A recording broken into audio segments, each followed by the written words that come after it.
Good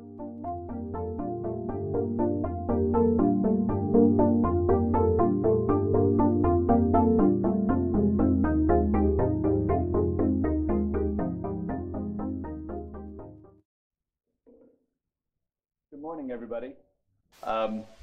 Many of you might know our publication, the PHM Emerging Markets Healthcare Monitor, but actually it's you that I'd like to speak with throughout the course of the day, because you are the people who are working in the region, and you are the ones at the front line, and there's a lot that I would like to learn from you. We have about 30 minutes to go through a variety of topics, and this presentation is going to be a little bit different from what we've seen in the past, in the morning and yesterday, in that we're going to be talking about the future well beyond tomorrow. I'd like to explain a little bit, very briefly, about what it is that I focus on in my work. I look at the risk and opportunities to healthcare portfolios. And these portfolios can be investment funds, hospital properties, insurance companies, other healthcare properties.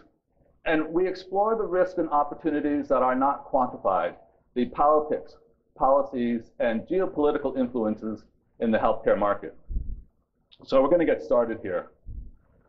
This morning we're going to run through the presentation at a pretty quick pace. We're going to talk about the background. We're going to talk a little bit about history of the insurance sector.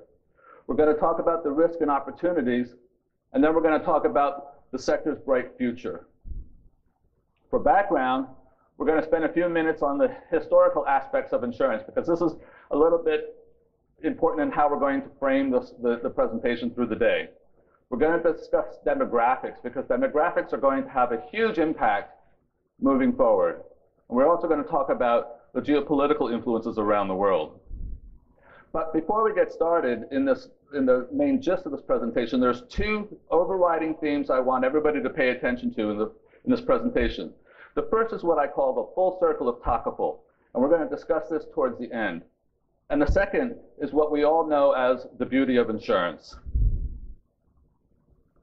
As you know, you're health insurance professionals. You know insurance regulations date back as far as 3,527 BH, or about 2800 BC, and they were first used in what is now modern-day Iraq. Modern health insurance goes back to the mid-1800s, and it was credited to Chancellor von Bismarck. And truth be told, he created a form of health insurance so that the workers would be able to get back to work in the factories as quickly as possible. But he also spoke a lot about the need to develop trust between the employer and the employee. And that was another reason why he decided to bring health insurance into the modern workplace. Now, I'm going to talk about the beauty of insurance, and this is something I'm sure you all spend a lot of time talking about, perhaps with your family and friends, perhaps not, but I'm no longer allowed to talk about the beauty of insurance at dinner parties and in social circles, because my wife asked me to stop talking about it. Our friends tend to run away when we talk about the beauty of insurance. So here we have a room full of insurance professionals, but I'm going to briefly talk about where I was and what I first learned about the beauty of insurance. I am a third-generation insurance professional. I grew up understanding the professional nature of insurance, the educated background, the good work that it does. But it was here in the UAE in 2001 in Dubai when I first learned about the beauty of insurance.